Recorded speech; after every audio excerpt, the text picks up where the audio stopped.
మరో ప్రక్రియ చూస్తున్నాం. ఢిల్లీ సీఎం కేజ్రీవాల్ కు మరోసారి చుక్కెందిరైంది. ఎక్స్చేంజ్ పాలసీ కేసులో అరెస్ట్ అయిన కేజ్రీవాల్ జ్యుడిషియల్ పొడిగించింది ఢిల్లీ కోర్టు. ఇక గతంలో విధించిన కోర్టు కస్టడీ నేటితో ముగియనుండగా ఈడీ అధికారులు కేజ్రీవాల్ ను కోర్టు ఎదుట హాజరుపరిచారు. కేసు పురోగతిలో ఉందని కేజ్రీవాల్ కస్టడీని పొడిగించాలని ఈడీ కోరింది.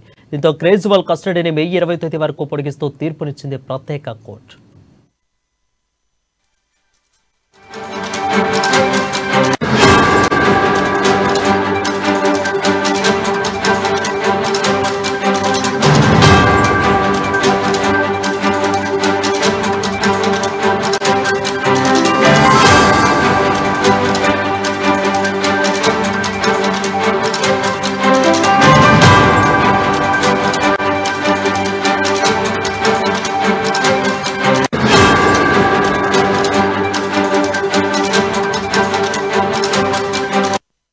బ్రేకింగ్ చూస్తున్నాం. ఢిల్లీ సీఎం కేజ్రీవాల్ కు మరోసారి చుక్కెదిరైంది.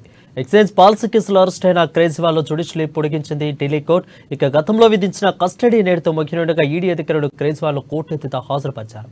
కేసు పురోగతిలో ఉందని కేజ్రీవాల్ కస్టడీని పొడిగించాలని ఈడీ కోరింది. దీంతో కేజ్రీవాల్ కస్టడీని మే 20 తేదీ వరకు పొడిగిస్తూ కోర్టు తీర్పునిచ్చింది.